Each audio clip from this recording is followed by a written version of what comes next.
ऐसी सोसाइटी जो male dominating हो, पैट्रियार्कल सोसाइटी हो, जहाँ पे ऑलमोस्ट मेल ही हर जगह डोमिनेट करते हो और विमेन्स को कहीं न कहीं हर तरीके से पीछे रखा गया हो, चाहे उनके पर्सनल लाइफ की बात हो या पब्लिक लाइफ में कोई रोल की बात हो। ना तो वो पॉलिटिक्स में थी, ना तो सोसाइटी में कोई भी ऐसे जगह पे होती थी जिसका जहाँ पे वो डिसीजन ले सके, जिसका इम्पैक्ट उनके ऊपर या पूरी सोसाइटी पे पड़ता हो। आज वहीं पे महिलाएँ कहीं न कहीं हमें हर फील्ड में दिखाई देती है ना? वो एजुकेशन में बहुत बेहतर कर रही हैं, वो साइंस में बहुत बेहतर कर रही हैं, वो पॉलिटिक्स में बहुत बेहतर कर रही है। जहाँ पे डिसीजन मेकिंग अथॉरिटीज़ में वुमेन्स में एक भी वुमेन नहीं हुआ करती थी, आज वहाँ पे हमें लाखों देखने को मिलती हैं। ये चेंजेज़ कैसे आए? Once again I welcome you all and आज हम इसी बात को डिस्कस करेंगे कि कैसे महिलाओं ने या वुमेन्स को वो सारे के सारे राइट्स किस तरीके से मिले। हम बात करेंगे पॉलिटिकल रिप्रेजेंटेशन ऑफ विमेन कि विमेन आज पॉलिटिकली अपने आप को कैसे, है ना, उनका पार्टिसिपेशन पॉलिटिक्स में स्ट्रांग हुआ है और किस तरीके से वो यहाँ तक पहुंचे और क्यों जरूरी है पॉलिटिक्स में आना उनके लिए। क्या जितना उनका पार्टिसिपेशन होना चाहिए वो उतना हुआ है पॉलिटिक्स में?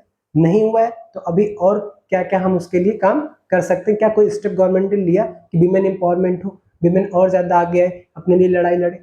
भाई उनकी प्रॉब्लम है तो उनको आगे आना, कम से कम मेन कितना भी उनके प्रॉब्लम्स को समझने की कोशिश करेगा उतना नहीं समझ पाएगा जितना वो खुद समझेंगे अपनी प्रॉब्लम्स को।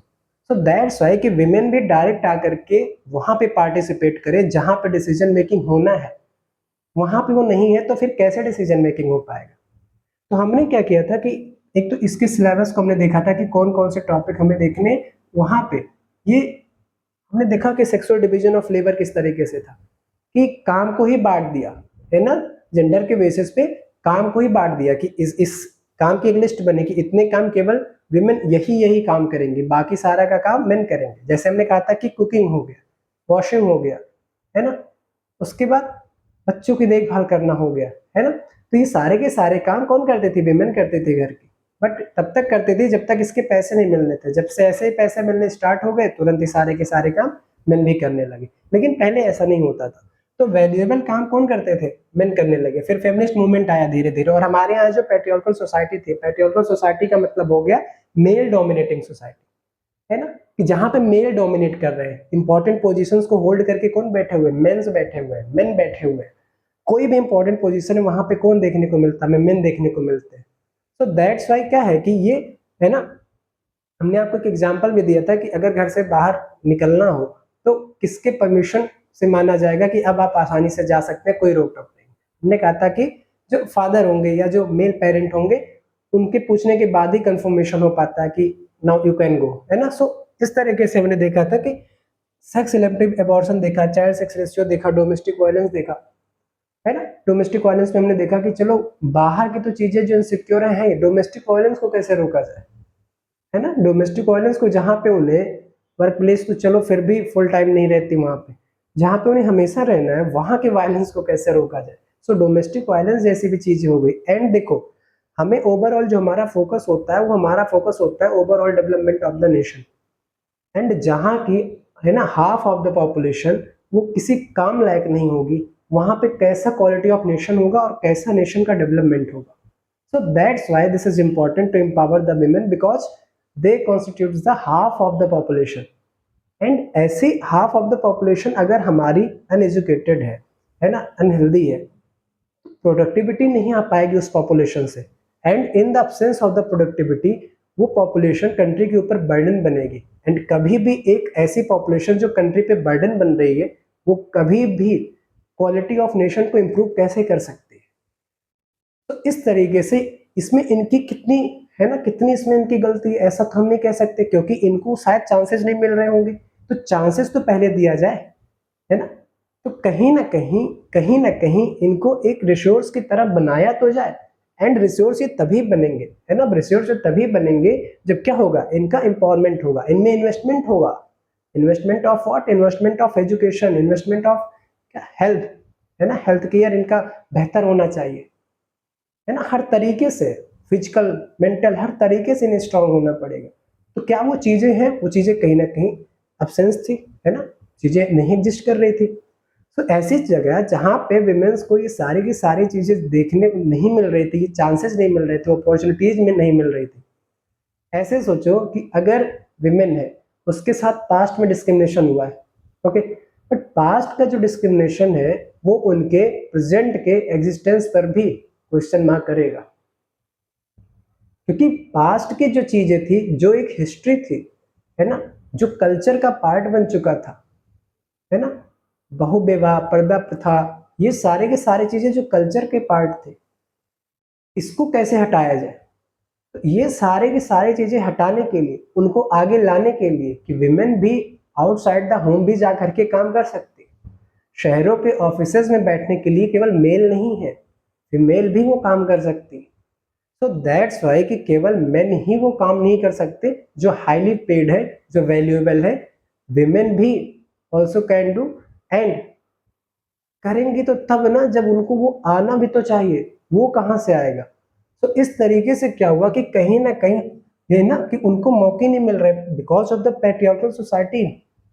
तो यहाँ से क्या हुआ कि अब उनको क्या मिल रहा है, एक तो मेल डोमिनेटिंग सोसाइटी है, तो हाउ दे ओवरकम, है ना, दिस थॉट, कौन से पैट्रियार्कल सोसाइटी को कैसे ओवरकम कर सकती है।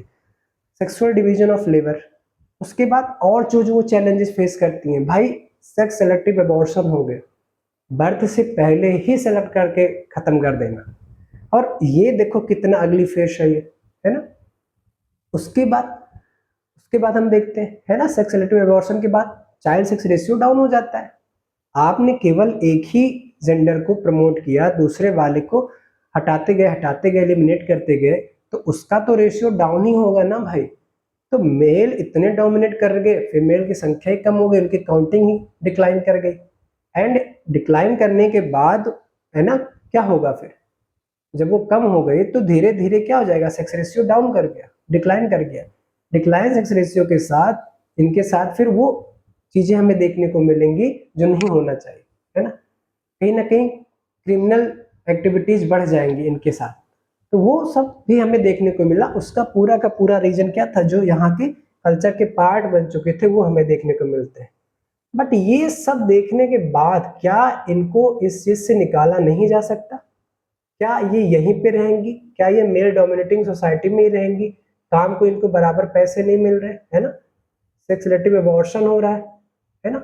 लेकिन लेकिन मुद्दा यही है ना कि देखो, मुद्दा क्या है, मुद्दा ये है कि क्या इनके साथ ऐसे ही होता रहेगा, अगर नहीं तो कैसे नहीं होगा, अगर होगा तो कैसे होगा। कभी भी ऐसा नहीं होगा कि एकदम से पूरी की पूरी चीजें, है ना, मैं अलग से बताता हूँ कि ये पूरी की पूरी चीजें क्या है, अचानक से सब यहाँ से सही हो जाएगा, है ना, ऐसा नहीं होगा, है ना, ऐसा नहीं होगा कि अभी इन्होंने कुछ सोचा, है ना, ऐसा नहीं होगा कि इन्होंने अभी कुछ सोचा, है ना, और सोचा मतलब मैं ये कह रहा हूँ कि ऐसा नहीं होगा कि जो पुरानी चीजें चल रही थी वो तुरंत खत्म हो जाएंगी। देखो, मैं ये कह रहा हूँ कि हम आज कहीं ना कहीं यहाँ हैं, इसकी आगे चीजें कैसी होंगी, इसके पहले चीजें कैसी थी, इसमें डिफरेंस होगा। कि पहले चीजें इनके साथ क्या बहुत अच्छी थी, नहीं, पहले चीजें इनके साथ बहुत अच्छी नहीं थी। अच्छी होती तो सोचो क्या क्या देखने को मिल रहा है भाई, सेक्स सिलेक्टिव अबॉर्शन यहाँ पे लिखा हुआ है, मेल डोमिनेटिंग सोसाइटी थी, एंड मेल डोमिनेटिंग सोसाइटी का क्या कल्चर होता था, है ना, कि जहाँ पे जो इम्पोर्टेंट पोजीशन हो रहे हैं, है ना, या जो भी इम्पोर्टेंट डिसीजन मेकिंग अथॉरिटीज हैं, जहाँ से कोई भी डिसीजन लेने पर सबके ऊपर इम्पैक्ट आएगा, है ना, वहाँ पे मेल होते थे। ऑलमोस्ट हर काम कौन करेगा, मेल करेगा, सारा का सारा इंपॉर्टेंस किसको मिलेगा, मेल को मिलेगा। सो दैट इज वाई कि ये मेल डोमिनेटेड थे, एंड मेल डोमिनेटेड में क्या होगा, मेल का इंपॉर्टेंस होगा और विमेन का इंपॉर्टेंस अकॉर्डिंग टू देयर, है ना, पार्टिसिपेशन इन द पॉपुलेशन नहीं होगा। तो नेगेटिव ये था। दूसरी चीज देखो, सेक्स सिलेक्टिव एबॉर्शन तो हमने देखा ही, चाइल्ड सेक्स रेशियो में, है ना, उनकी क्या हालत है ये हमने देखा, है ना। ऐसे में क्या होता है कि ये सभी की सभी चीजें क्या खत्म हो जाएंगी, हम आज यहाँ पे है तो क्या ये तुरंत खत्म हो जाएंगी, नहीं, कोई भी चीज तुरंत नहीं खत्म होती, इट विल टेक टाइम, है ना, it will take time, because ये क्या हो चुका है, धीरे धीरे हमारे कल्चर के पार्ट बन चुके हैं। तो आज भी क्या है कि सारा का सारा चीज खत्म है नहीं, हमें आज भी तो डॉरी सिस्टम देखने को मिलता है, क्या डॉरी सिस्टम आज नहीं है, तो डॉरी सिस्टम जेंडर के बेसिस पे ही तो है कि एक स्पेशल जेंडर के लोग ही, है ना, क्या करते हैं डॉरी सिस्टम कि क्या है वो कि उन्हीं की तरफ ये चीजें जाती है कि उन्हें क्या करना है, डॉरी सिस्टम का एक सेंटर बना दिया गया है, उन्हीं के आसपास घूमता रहता है, कौन है, विमेन है। तो आज भी तो कहीं ना कहीं चीजें ये हैं, तो इसमें क्या हो गया कि हम ये कह सकते हैं कि अभी भी चीजें सही नहीं हुई हैं, बट एक ऐसे फेज में है जिनको हम कह सकते हैं कि ये ट्रांजिशन फेज है ना। हम इसको कहेंगे कि ये क्या है, ट्रांजिशन फेज, खत्म नहीं हुई है, हाँ, खत्म नहीं हुई है, हम ये कह सकते हैं कि ट्रांजिशन फेज में। बट एक चीज और भी है, ट्रांजिशन फेज का मतलब ये है कि पहले जो था अब जो है उस दोनों में चेंज होने हो रहा है ना।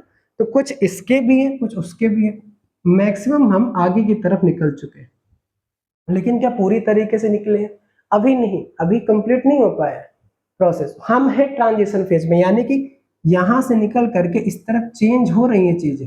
हो सकता है कि आने वाले टाइम पे इक्वलिटी आए, हम बात ही किसकी कर रहे हैं कि भाई इक्वल ट्रीटमेंट दे दो दोनों को, बस और कुछ नहीं चाहिए, है ना, कि जेंडर के बेसिस पे कम से कम डिस्क्रिमिनेशन मत करो, इनको क्या दे दो, इक्वल ट्रीटमेंट दे दो, हम कुछ कुछ फिर नहीं कहेंगे कि दोनों बराबर, मेन एंड विमेन दोनों को इक्वल ट्रीटमेंट दे दो, दैट्स ऑल, इतना ही डिमांड है। अब यहाँ से क्या है कि, है ना, ये डिमांड मतलब कैसे पूरा होगा, तो होता क्या है कि कहीं ना कहीं जो हमारी अथॉरिटीज है ना, मान लो कि ये डिसीजन मेकिंग अथॉरिटी है ना, यहाँ पे क्या होता है, लॉ बनता है, यहाँ पे क्या होता है, लॉ बनता है, ये है लॉ मेकिंग अथॉरिटी। सोचो यहाँ पे लॉ बन रहे हैं, यहाँ पे क्या रूल्स फॉर्मेशन हो रहा है, यहाँ से रेगुलेशंस, है ना, ये रेगुलेटरी बॉडी समझ लो, यहाँ से क्या हो रहा है, रेगुलेशंस, ये रेगुलेटरी बॉडी हो गई। अब ऐसी जगह जहाँ पे लॉज मेकिंग हो रहा है, जो डिसीजन मेकिंग बॉडी है ना, ये क्या है, डिसीजन मेकिंग बॉडी समझो, ये है डिसीजन मेकिंग बॉडी, यहाँ पे डिसीजंस लिए जाते हैं। अब पूरी कंट्री की जो जनसंख्या है वो कितनी है, पूरी कंट्री की जनसंख्या 100% है अगर, तो उसमें से 50% मेन है और 50% विमेन है, अराउंड, है ना, अप्रॉक्स मान लो कि 50% विमेन है।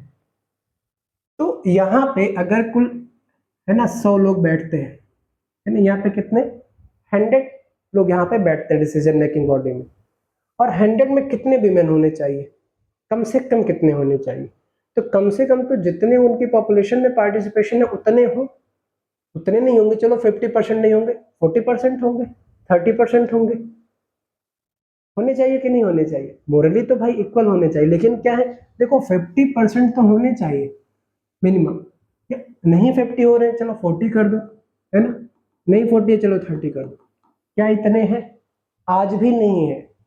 आज मॉडर्न वर्ल्ड है, डेमोक्रेटिक गवर्नमेंट है, डेमोक्रेटिक सिस्टम है नेशन का, उसके बावजूद भी नहीं है, जबकि डेमोक्रेसी में क्या है, पार्टिसिपेशन सबका है, तो आज भी ऐसी चीजें नहीं एग्जिस्ट कर रही। अब यहाँ पे क्या है कि ये पूरे की पूरी इस बॉडी में, डिसीजन मेकिंग बॉडी में, ये 50% भी नहीं है, और अगर ये 50% भी नहीं है, तो यहाँ से अगर कोई भी लॉ बनेगा, यहाँ से अगर कोई भी लॉ बनेगा, तो इनकी कौन सी प्रॉब्लम्स को मैन बेहतर समझ पाएगा, हो सकता है कि समझ ले, है ना, लेकिन कहीं ना कहीं जो प्रॉब्लम विमेन फेस कर रही है, क्या बहुत ही थॉरली मैन उसको समझ पाएंगे, कहना बहुत मुश्किल है, और पॉसिबल भी नहीं है ना, कि आप जो भी बाहर की चीजें चलो समझ लोगे, लेकिन बहुत सारी चीजें ऐसे होंगी, उनके प्रॉब्लम्स होंगे जो नहीं समझ पाए, और वो उसके लिए फिर कैसे वो बेहतर तरीके से लॉज बनाएंगे। समझ लो कि जैसे डॉरी सिस्टम हो गया, तो डॉरी सिस्टम लेता कौन है, मेन सोसाइटी, है ना, अब उसके लिए कानून, उसको रोकने के लिए लॉज भी कौन बनाएगा, मेन बनाएगा, और विमेन का पार्टिसिपेशन, उनके जो अपने ओपिनियंस थे, वो सारी की सारी चीजें तो सुनना पड़ेगा, हो सकता है कि बहुत बेहतर बनाएंगे, मेन भी बहुत बेहतर बनाएंगे, बट कहीं ना कहीं कुछ ऐसे प्रॉब्लम्स होंगी जिसको रोकने के लिए अगर विमेन वहां तक पहुंचेगी और वो अपने लिए कानून बनाएगी, तो बेहतर होगा कि पहले से कुछ अच्छा उसमें और चीजें जोड़ दी जाए। लेकिन उसके लिए क्या करना पड़ेगा कि उनका पार्टिसिपेशन भी तो इस डिसीजन मेकिंग बॉडी पे होना चाहिए। ये डिसीजन मेकिंग बॉडी कौन है, पार्लियामेंट है ना, पार्लियामेंट है सेंट्रल लेवल पे, ऐसे सेंट्रल अथॉरिटी की हो गई, ऐसे स्टेट लेजिस्लेशन में हो गया, स्टेट में भी तो होती है गवर्नमेंट, स्टेट लेजिस्लेशन में हो गया। अब ये दोनों जगह हमें देखने को मिल रहा है कि पार्लियामेंट स्टेट लेजिस्लेशन में जहां पे लॉज रूल्स फॉर्मेशन हो रहे हैं, जो रेगुलेट जहाँ से चीज़ें कैसे करनी ये डिसाइड हो रहा है, जो डिसीजन मेकिंग बॉडी है वहाँ पे कितनी वीमेन है। तो ये हो गया कि ये तब पता चलेगा जब हम देखेंगे कि इनका पॉलिटिकल रिप्रेजेंटेशन कैसा है ना, इनका पॉलिटिकल रिप्रेजेंटेशन कैसा है। अब ऐसे समझो कि पॉलिटिकल रिप्रेजेंटेशन क्यों जरूरी है किसी के लिए भी, है ना, किसी के लिए भी पॉलिटिकल रिप्रेजेंटेशन क्यों जरूरी है ना, किसी के लिए भी पॉलिटिकल रिप्रेजेंटेशन क्यों जरूरी है, ठीक है ना, कि किसी के लिए भी पॉलिटिकल रिप्रेजेंटेशन क्यों जरूरी है। अब इस बात को अगर आप समझो, है ना, थोड़ा एक मिनट, अच्छा okay okay okay okay okay इधर, है ना, विमेन्स पॉलिटिकल रिप्रेजेंटेशन की जब हम बात करेंगे तो देखो, अब पॉलिटिकल रिप्रेजेंटेशन इनका क्यों होना चाहिए, तो क्यों नहीं होना चाहिए भाई, सारा का सारा इन्फ्लुएंस कहाँ से होता है, पॉलिटिक्स से होता है। वो अपनी आवाज को पॉलिटिक्स के थ्रू ही लोगों तक लेकर के जा सकती है कि अच्छा आवाज तो चलो लेकर जाएंगे, वो उसके लिए जो भी अथॉरिटीज होंगे उन तक आसानी से अगर पकड़ बनाना है तो पॉलिटिकल रिप्रेजेंटेशन होना चाहिए, है ना। अगर वो गवर्नमेंट में नहीं है, स्ट्रांग पोजीशंस पे नहीं है, तो कैसे अपने चीज़ों को बढ़िया से आइडेंटिफाई कर पाएंगे और उस पर कोई एक्शन ले पाएंगे, है ना। अब समझो यहाँ से क्या है कि जो इश्यूज ऐसे हैं जो विमेन्स के लिए क्या है, उनकी भलाई के लिए होने चाहिए, या है ना, उसको क्या किया गया, बराबर अटेंशन नहीं मिला, है ना। अब विमेन की भलाई किन चीज़ों में हो सकती है भाई, उनको अच्छा से एजुकेशन चाहिए, उनको अच्छी जगह, उनको भी रहने के और प्लेस उनके बेहतर होने चाहिए, उनको सेंस ऑफ सिक्योरिटी आनी चाहिए, होनी चाहिए, है ना, वर्क प्लेस पे उनकी सिक्योरिटी, है ना, डोमेस्टिक वायलेंस जैसी चीज़ें अवॉइड हो ना हो। अगर कोई उनके साथ ऐसी हरकतें भी होती हैं, ऐसे एक्टिविटीज़ भी होती हैं जो इनह्यूमन है, तो उसका रिस्पॉन्स कितना अच्छा स्टेट करता है, ये भी तो डिपेंड करेगा कि स्टेट कितना अवेयर है विमेन की सिक्योरिटी को लेके। तो स्टेट अवेयर ही नहीं है, या अवेयर है तो क्या उस रेशियो में उसको रिस्पॉन्स मिल रही है, ये भी तो होना चाहिए। तो कहीं ना कहीं क्या हो गया कि हमने क्या देखा कि भाई सेक्स सिलेक्टिव एबॉर्शन जैसी चीजें हो रही हैं। अब सेक्स सिलेक्टिव एबॉर्शन जैसी चीजें उसको होल्ड करना कैसे कर सकते हैं, है ना, डॉरी सिस्टम हो गया, है ना। यहाँ से, अब यहाँ से क्या हो गया कि जो उनके, है ना, जो जैसे क्राइम जैसी एक्टिविटीज जो होती है, क्रिमिनल एक्टिविटीज जो होती है, ये हो गया पब्लिक लाइफ में, है ना, जो इनके रोल होने चाहिए। पर्सनल लाइफ जो हो गया, है ना, जो पर्सनल लाइफ हो गया, इसकी बात हो गई। पर्सनल लाइफ में, पर्सनल लाइफ में क्या हो गया भाई, मैरिज से रिलेटेड चीजें हो गई, है ना, पर्सनल लाइफ में मैरिज से रिलेटेड चीजें हो गई। ऐसे ही पब्लिक लाइफ में क्या हो गया, पब्लिक रोल हो सकते हैं, है ना, जहाँ पे डिसीजंस लेने हैं, है ना, पब्लिक लाइफ में डिसीजंस लेने हैं, है ना, राइट और ड्यूटीज को मैनेज करना है ना, कि किसकी क्या राइट्स हैं, किसकी क्या ड्यूटीज है, ऐसे किसी जगह पे कि दूसरे को क्या राइट मिले हुए हैं, दूसरे को क्या ड्यूटीज मिले हुए हैं, इस चीज को क्या करना, मैनेज करना। तो ऐसी जगह पे भी उनके, है ना, जैसे पुलिस में हो गया कि पुलिस में समझो क्या विमेन का पार्टिसिपेशन होना, है ना, अच्छी जगह पे होना। ऐसे ही साइंस के फील्ड में हो गया, ऐसे ही डॉक्टर हो गए। तो ये सारे के सारे क्या है, पब्लिक चीजें हैं, ये पब्लिक लाइफ है। कि पब्लिक लाइफ में हमें क्या दिखेगा कि भाई एजुकेशन में, है ना, साइंस में, है ना, स्टेट, है ना, गवर्नमेंट में उनका पार्टिसिपेशन, यानी कि पॉलिटिक्स में। तो ये सारे के सारी वो चीजें हैं जो पब्लिक लाइफ को इम्पैक्ट करती हैं। तो अगर वो साइंस में बहुत अच्छा करेंगी तो भी उनका क्या होगा, है ना, पब्लिक में उनका एम्पावरमेंट होगा। अगर एजुकेशन में बहुत अच्छा करेंगे तो उसमें भी बहुत एम्पावरमेंट होगा, है ना। जैसे एजुकेशन में अगर विमेन पढ़ेंगे लिखेंगी तो भी अच्छा करेंगे, है ना। मेन भी तो जाहिर है, डॉक्टर्स हो गए, इंजीनियर्स हो गए, ये साइंटिस्ट हो गए, सभी के सभी अभी तो हमें मेन भी देखने को मिल रहे हैं, विमेन भी देखने को मिल रहे हैं। तो ये उनको मौके मिलना, उनको अपॉर्चुनिटीज आए, उसके लिए उनको उसके लायक बनाना, है ना, उस काबिल बनाना। तो इस वजह से क्या हो गया कि कहीं ना कहीं पर्सनल लाइफ में क्या हो गया, पर्सनल लाइफ में जो उनके वर्क प्लेस है ना, जो उनका डोमेस्टिक वायलेंस जो चीज जो घर में होता है उसको, मैरिज हो गया, है ना, अपने आप को तैयार करना बेसिकली। तो पर्सनल लाइफ में भी क्या करना, वो किस तरीके से उनको बराबर चीजें मिल रही हैं कि नहीं, ये सिलेक्शन करना, है ना, पर्सनल लाइफ में कि मैरिज जैसे किसके साथ करना, किसके साथ नहीं करना, है ना, पढ़ाई कहाँ तक करनी, कहाँ तक नहीं करनी। तो पढ़ाई किसी एक्सटर्नल फैक्टर से ना रोक दिया जा रहा हो, है ना? तो भी तो हो गया कि कल हमने देखा था कि अ, एक तरफ बॉय एक तरफ गर्ल है, तो बॉय को ज़्यादा प्रेफ़रेंस दिया जाता है, गर्ल्स को कम। तो ये कहाँ से एडिक्वेट अटेंशन हुआ कि एक को ज़्यादा, एक को come on the basis of gender. तो ये चीज़ें हो गई कि ऐसा भी नहीं होना चाहिए। तो अब यहाँ से हो गया कि इनको क्या हो गया, कहीं न कहीं एडिक्वेट अटेंशन नहीं मिला विमेन को। अब इनको नहीं मिल रहा है तो क्या करो भाई, जहाँ पे पावर है ना? जहाँ पे पावर है, जहाँ से इनको एडिक्वेट अटेंशन जो देने वाली संस्था है, जो बराबर अटेंशन इनको दे सकती है ना? पावर का मतलब क्या हो गया? टू कंट्रोल समथिंग, जिसके पास ये अथॉरिटी होती है किसी के राइट्स और ड्यूटीज को मैनेज करने की, कि जैसे गवर्नमेंट के पास ये राइट है और ड्यूटीज है कि लोगों की राइट और ड्यूटीज को क्या करे, मैनेज करे। तो उसके पास क्या है, वो पावर है। पावर का मतलब क्या हो गया, यही बात हो गई ना कि कंट्रोल करे। तो जहाँ पे पावर होता है, विमेन जब तक वहां तक नहीं पहुंचेंगी, पावर जहाँ पे है वहां पे नहीं पहुंचेंगी, तो उनका जो प्रॉब्लम है वो सच में क्या है कि एडिक्वेट अटेंशन नहीं मिलेगा। एडिक्वेट का मतलब कि जब हम बात करते हैं कि इक्वलिटी आनी चाहिए on the basis of gender, वो नहीं हो पाएगा, है ना? क्यों नहीं हो पाएगा? क्योंकि भाई पावर जहाँ पे है, जो पावर कंट्रोल करने वाले इंस्टीट्यूशन है, वहां पे इनका पार्टिसिपेशन ही नहीं है। तो कहाँ से ये पॉसिबल होगा कि ये अपने आप को फिर से लोगों के सामने लेकर के आएंगे और एक स्ट्रांग पोजीशन में भी हमें दिखेंगे सोसाइटी में? नहीं पॉसिबल है ना? पॉसिबल इसीलिए नहीं है क्योंकि कहीं ना कहीं जहाँ पे पावर है वहां पे ये नहीं है, तो जहाँ पे पावर है वहां पे इनको पहुंचना पड़ेगा। उसी के लिए क्या होना चाहिए कि ऐसे सिस्टम बनाया जाए कि विमेन भी क्या हो। भाई एक बात बताओ ना, इलेक्शन होगा, अब इलेक्शन में क्या होता है कि इलेक्शन में कैंडिडेट होते हैं, है ना? कैंडिडेट होते हैं। कैंडिडेट जब ऑन कर जाते हैं इलेक्शन को, तो वो क्या बन जाते हैं, रिप्रेजेंटेटिव बन जाते हैं। और ये रिप्रेजेंटेटिव जा करके कहाँ बैठेंगे, लेजिस्लेटिव बॉडी में बैठेंगे, है ना? लेजिस्लेशन का काम करेंगे।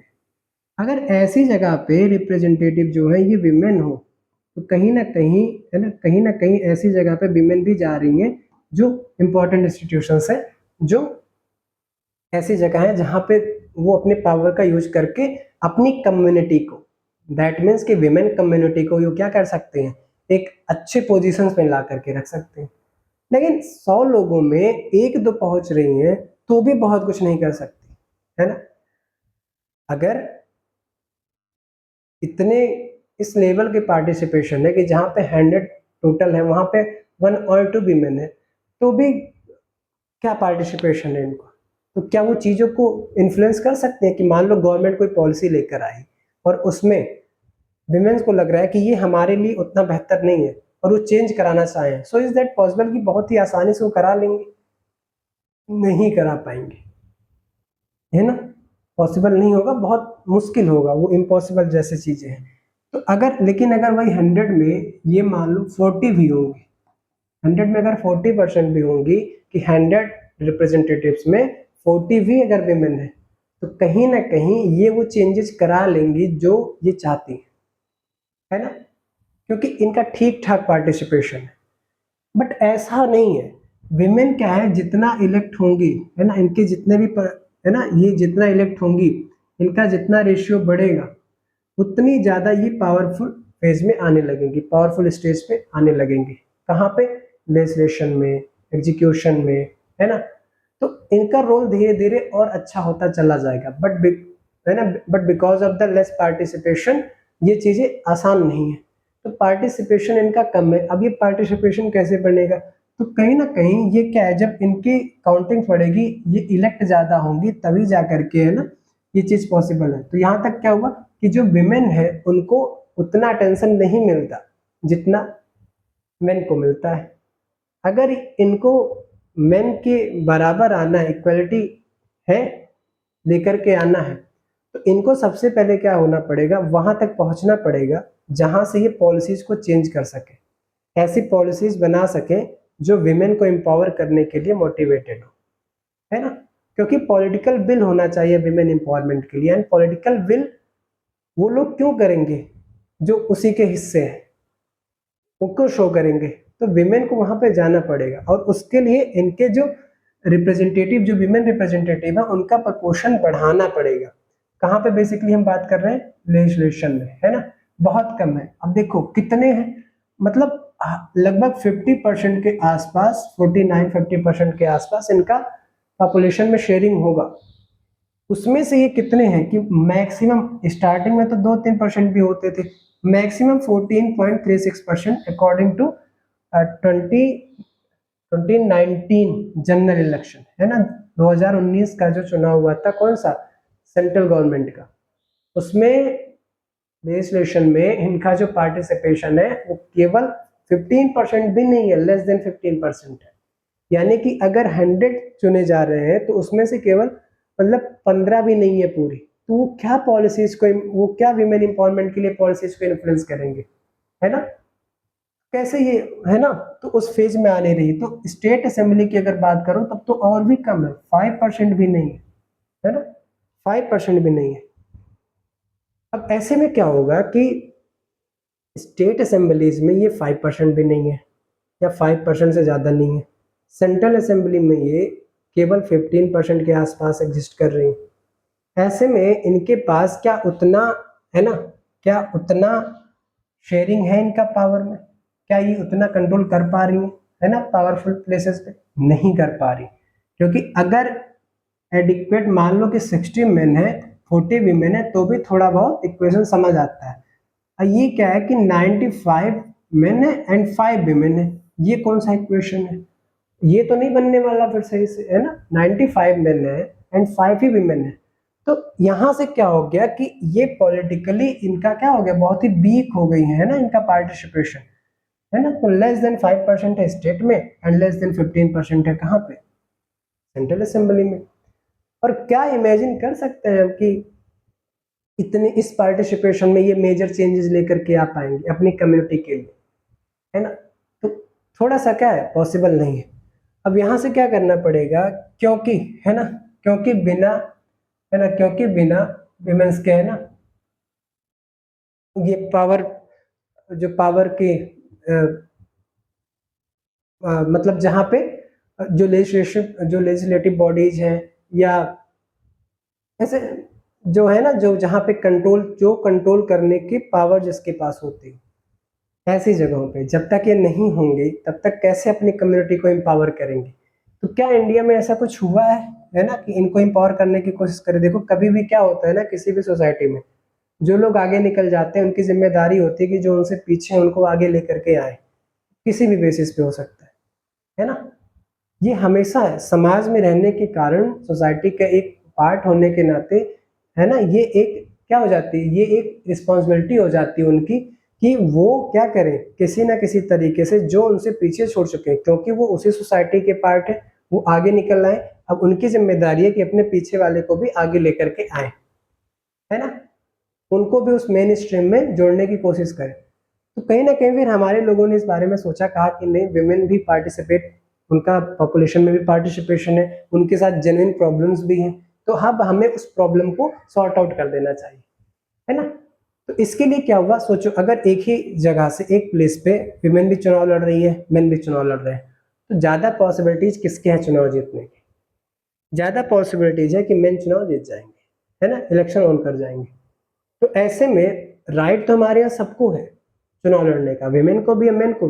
विमेन को रोका नहीं गया है पोस्ट इंडिपेंडेंस इंडिया में कि वो चुनाव न लड़े, लेकिन ऐसे समझो कि ज्यादा पॉसिबिलिटी किसकी, अगर एक ही जगह से, एक ही सीट से मेन भी है विमेन भी है, तो ज्यादा पॉसिबिलिटी किसकी है कि वो चुनाव जीतेगी या जीतेगा। तो विमेन का तो कम ही होगा, मोस्ट ऑफ द प्लेसेस पे कम होगा, मेन की पॉसिबिलिटी ऑलरेडी स्ट्रांग होती है इलेक्शन ऑन करने की, है ना।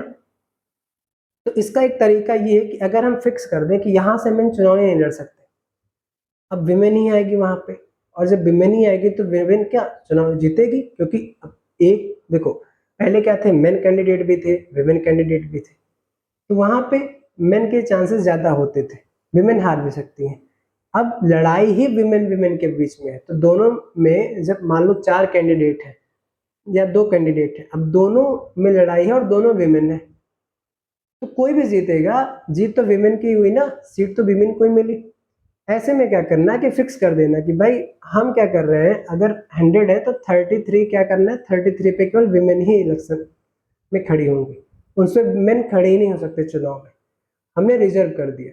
इसको हम बोलते हैं रिजर्व कॉन्स्टिट्यूएंसीज, कि जब हम कॉन्स्टिट्यूएंसीज को रिजर्व कर देते हैं। तो ऐसे में क्या हुआ कि हमने क्या कर दिया कि रिजर्व कर दिया, कॉन्स्टिट्यूएंसीज को ही रिजर्व कर दिया, है ना। डिसीजन लेते हैं, सोचो लेजिस्लेटिव बॉडीज में अगर महिलाएं पहुंच जाए तो कितने अच्छे से डिसीजन लेंगे। जैसे अभी हमारे यहाँ फ्यूल की क्राइसिस जो चल रही है कि फ्यूल महंगा हो रहा है, महंगा हो रहा है, महंगा हो रहा है। हो सकता है कि विमेन कोई है आपके यहाँ, विमेन कैंडिडेट आ जाए और कहे कि हम आएंगे तो फ्यूल और सस्ता होगा, है ना। कोई ऐसे कैंडिडेट विमेन आ जाए कहे कि हम आएंगे तो फ्यूल सस्ता कर देंगे, है ना।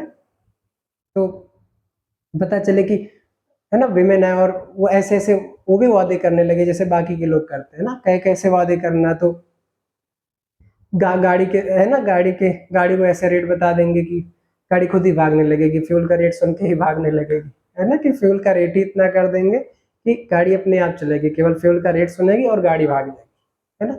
तो फ्यूल भी डालने की जरूरत नहीं है। तो खैर इस तरीके की चीजें शायद ना करें, लेकिन हाँ कहीं ना कहीं और बेहतर भी वो कर सकते हैं पॉलिटिक्स में। जो विमेन है वो और बेहतर भी कर सकती हैं पॉलिटिक्स में, क्या कर रही भी हैं। बहुत सारे ऐसे एग्जाम्पल्स हमें मिलेंगे, बट वही बात है कि एग्जाम्पल्स जब देने होते हैं तो नंबर इतने कम आ जाते हैं कि हम उन्हें काउंट कर सकते हैं। मेन पे ऐसा नहीं है। क्या अगर पूछा जाए कि पॉलिटिक्स में मेन का पार्टिसिपेशन कितना है, चलो कुछ नाम बताओ, आप कुछ क्या कई सारे नाम बता दोगे।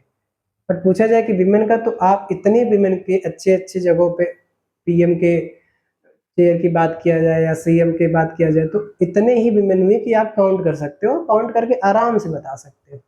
इसी से पता चलता है कि उनका पॉलिटिक्स में कितना पार्टिसिपेशन है, और बिना वहां गए जेन्युइनली इनका सॉल्यूशन कैसे कोई निकाल सकता है। तो उसके लिए क्या था कि क्या ऐसा कोई एग्जाम्पल है हमारे पास कि हम विमेन का पार्टिसिपेशन बढ़ा सकते हैं, इनका रिप्रेजेंटेशन बढ़ा सकते हैं। बढ़ाए हैं। हमारे यहाँ जब हम पढ़ रहे थे फेडरलिज्म, तो फेडरलिज्म में हमने क्या देखा था कि भाई गवर्नमेंट 3 लेवल की है, central, state and local. Local level पे हमने क्या किया है, 33% जो सीट है ये विमेन्स के लिए रिजर्व कर दिया कि अगर टोटल 100 सीट्स पे चुनाव हो रहे हैं लोकल गवर्नमेंट में, तो 33 रिजर्व होगा किसके लिए, विमेन के लिए। और इसके अकॉर्डिंग 1/3 सीट्स क्या है, लोकल गवर्नमेंट में रिजर्व है। अगर यही काम हम यहाँ कर दें स्टेट गवर्नमेंट में और सेंट्रल गवर्नमेंट में भी रिजर्व कर दें, है ना, सेंट्रल गवर्नमेंट और स्टेट गवर्नमेंट में भी रिजर्व कर दें, तो कहीं ना कहीं ये जो पावर कंट्रोलिंग अथॉरिटीज है यहाँ तक विमेन पहुंच जाएंगी और बेहतर हो जाएगा इनका पार्टिसिपेशन पॉलिटिक्स में। यहाँ पे हमने 33% रिजर्व कर दिया है पंचायत में एंड म्यूनसिपैलिटीज में, ये जो विलेजेस पे होते हैं और ये जो बड़े बड़े शहरों के लेवल पे होते हैं, और ये रिजर्व है। और इसका डेटा के अकॉर्डिंग कि 10 लाख विमेन क्या है, रिप्रेजेंटेटिव है in rural and urban areas. तो इसी के कारण क्या है कि 10 लाख महिलाएं रिप्रेजेंटेटिव बन चुकी हैं ऑलरेडी। तो कहीं ना कहीं इनका एम्पावरमेंट तो हुआ है। अच्छा, इसके चैलेंजेस भी अलग हैं जो डिसेंट्रलाइजेशन इन इंडिया में देखे हैं, बट ये क्या है कि 10 लाख तो आ गई। अगर यही काम सेंट्रल और स्टेट के लेवल पे कर दिया जाए, यानी कि सेंट्रल असेंबली में कर दिया जाए, स्टेट असेंबलीज में कर दिया जाए, है ना, पार्लियामेंट में कर दिया जाए और विधानसभा में कर दिया जाए, है ना, स्टेट लेजिस्लेटिव बॉडीज में कर दिया जाए, तो कहीं ना कहीं, है ना, अगर 33% यहाँ भी कर दिया जाए एंड 33% यहाँ भी कर दिया जाए, अब क्या हो गया कि अगर 100 है तो 33 तो कम से कम विमेन होंगी ही होंगी, क्योंकि अब तो रिजर्व हो चुका है। 33 यहाँ भी होंगी, रिजर्व हो चुका है। अब इनका पार्टिसिपेशन बढ़ गया कि नहीं। और इसीलिए गवर्नमेंट ने जो एक्ट बनाई है वो है नारी शक्ति वंदन अधिनियम, जिसमें गवर्नमेंट ऐसे ही जैसे लोकल लेवल पे गवर्नमेंट ने सीट को क्या किया, रिजर्व किया है कि 33%, ठीक यही रिजर्वेशन सेंट्रल और स्टेट असेंबलीज में भी देने की बात हो रही है, जो ऑलमोस्ट मिल सकता है ना, रिसेंट टाइम में। स्टेट, है ना, अभी तक क्या था कि स्टेट लेजिस्लेटिव में और सेंट्रल लेजिस्लेटिव में ऐसा कोई भी प्रोविजन नहीं है कि विमेन को रिजर्वेशन मिला हो। अब रिजर्वेशन जब मिल जाएगा तो बेहतर हो जाएगी, है ना, इनका जो पॉलिटिकल एम्पावरमेंट है वो बेहतर होगा, पॉलिटिकल पार्टिसिपेशन बेहतर होगा, और इस तरीके से ओवरऑल इनका जो पूरा का पूरा, है ना, सोसाइटी में इनके साथ जो भी पूरा का पूरा एक स्ट्रक्चर बना हुआ वो बेहतर होता दिखेगा, है ना। क्योंकि होता क्या है कि अगर हम पॉलिटिक्स से जोड़ देते हैं, तो पॉलिटिक्स में जैसे विमेन पहले उनकी क्या सिचुएशंस थी, अभी उनके साथ क्या सिचुएशंस है, जब वो पॉलिटिक्स से जुड़े तभी 10 लाख विमेन हमें दिखती हैं लोकल गवर्नमेंट में, खुद ही पार्टिसिपेट कर रही है, जो पहले नहीं था, और क्या क्या पार्टिसिपेशन है। आज एजुकेशन में देखो विमेन्स अच्छा कर रही हैं, स्पोर्ट्स में विमेन अच्छा कर रही हैं, साइंस में विमेन अच्छा कर रही हैं, मेडिकल में विमेन अच्छा कर रही हैं। So almost in all the fields her sector में विमेन डोमिनेट भी कर रही हैं कहीं ना कहीं, है ना। एक मेजर डोमिनेशन हमें देखने को मिलता है on the basis of gender that favour the women's. तो विमेन को एक फेवर भी मिल रहा है, अच्छा भी कर रही है जैसी परसेंटेज मिली। और ये सब मिला कैसे, मिला क्यों, क्योंकि है ना पहले ये क्या थे, पहले उनको उस तरीके से एडवांटेज मिलता नहीं था, है ना। फिर धीरे धीरे धीरे धीरे फेमिनिस्ट मूवमेंट हमने देखा कि लोगों ने इनके, है ना, इनको सपोर्ट करना स्टार्ट किया, उसके लिए मूवमेंट चलाया पूरा का पूरा, एक रिवॉल्यूशन टाइप का हमें देखने को मिला। तो उसके बेसिस पे फिर हमें ये पता चला कि अगर पॉलिटिक्स में, है ना, ये आ जाए, इनका एक्सप्रेशन हो जाए पॉलिटिक्स में, है ना, कि इसको हम पॉलिटिक्स से जोड़ दें, है ना, तो ये क्या होगा कि अच्छा ये जो सोशल डिवीजन की हम बात करते हैं तो कोई भी सोशल डिवीजन हो सकता है, जेंडर के बेसिस पे, रिलीजन के बेसिस पे, कास्ट के बेसिस पे, है ना, लैंग्वेज के बेसिस पे हो सकता है। तो जब भी समाज में रहने वाले कुछ लोग जो अपने आप को बैकवर्ड फील कर रहे हों या वीक उनको लगता हो कि उनका उस तरीके से इनइक्वलिटी है, उनके साथ इक्वल ट्रीटमेंट नहीं है, तो क्या करते हैं कि वो पॉलिटिकल एक्सप्रेशन जरूरी हो जाता है कि जब तक वो एक्सप्रेस नहीं करेंगे, है ना, पॉलिटिकली, तब तक उनको फायदा नहीं होगा। इसीलिए जो डिसएडवांटेज ग्रुप होते हैं उनको बेनिफिट होती है सोशल डिवीजन में जब वो एक पॉलिटिकल इशू हो जाता है। तो पॉलिटिकल इशू इम्पोर्टेंट भी होता है क्योंकि, है ना, क्योंकि कहीं ना कहीं हमें ये चीज देखने को मिलती है कि अगर कोई भी मुद्दा पॉलिटिक्स में आ जाता है तो धीरे धीरे गवर्नमेंट भी उस पर एक्शन लेने के लिए, एक लॉन्ग टर्म हो गया या शॉर्ट टर्म में हो सकता है, अगर बहुत जेन्युइन मुद्दा है उस पर कोई डिसीजन तुरंत ले लेना चाहिए, नहीं तो सोसाइटी में जो कम्युनिटीज हैं वो और ज़्यादा एग्रेशन शो कर सकती हैं और ज़्यादा डिससेटिस्फेक्शन गवर्नमेंट से शो कर सकती है। तो वहाँ से ये धीरे धीरे हमें दिखता है कि गवर्नमेंट उस पर तुरंत एक्शन लेने की तैयारी करती है। फार्मर्स भी तो हैं, है ना, किसान हो गए, मान लो किसानों को कोई दिक्कत है और पॉलिटिक्स से उनको सपोर्ट मिल गया, पॉलिटिकल एक्सप्रेशन उनका हो गया, तो कहीं ना कहीं फिर उस पर क्या हो जाएगा उनके लिए और बेहतर हो जाएगा उस पर गवर्नमेंट को तैयार करना अपने लिए। तो ये क्या हो गया कि बेनिफिट करता है सोशल डिवीजन को, बिकम ए पॉलिटिकल इशू, है ना। सो दैट्स वाई अगर पॉलिटिकल इशू नहीं बनता तो ये पॉसिबल नहीं होता कि जो विमेन है ना, उनको इतना पावर मिल पाता, इतनी अपॉर्चुनिटीज मिल पाती, इतना ट्रीटमेंट इक्वली मिल पाता, है ना, कि अब एजुकेशन में भी उनको इक्वल ट्रीटमेंट लगभग ऑलमोस्ट मिलता है। कम काम ज़्यादा काम, पैसे बराबर, जिस काम के जितने पैसे मेन को उतने पैसे विमेन को भी। तो कहीं ना कहीं जो पहले था कि इक्वल वर्क के लिए इक्वल वेजेस नहीं मिलते थे वो भी मिलेंगे, ऐसे इक्वल रिम्यूनरेशन एक्ट आया। ओवरऑल एक बार अगर ओवरव्यू देखा जाए विमेन का, तो विमेन ऑब्वियस सी बात है इन पास्ट काफ़ी सारे चैलेंजेस को फेस किया। Patriarchal society, male dominating society जिसको हम कहते हैं, सेक्सुअल डिवीजन ऑफ लेबर, ऐसी चीज़ें। उसके बाद चाइल्ड सेक्स रेशियो का डाउन होना, डिक्लाइन करना because of sex selective abortion and और भी जो ट्रेडिशन थे, इन सब चैलेंजेस को फेस करते करते इससे ओवरकम होने का जो तरीका है यही है कि ऐसी जगह पे जहाँ पे पावर कंट्रोलिंग अथॉरिटीज हैं वहाँ पे इनको पहुँचाना, उसको पहुँचाने के लिए कि खुद भी जाए और जो लोग आगे हैं उनकी जिम्मेदारी भी है कि इनको और एम्पावर करने के लिए स्टेप्स उठाएं, है ना। और उसकी काम, वो काम किया भी जा रहा है लोकल बॉडीज में, हमने देखा, क्योंकि पॉलिटिकल एक्सप्रेशन होना मस्ट है।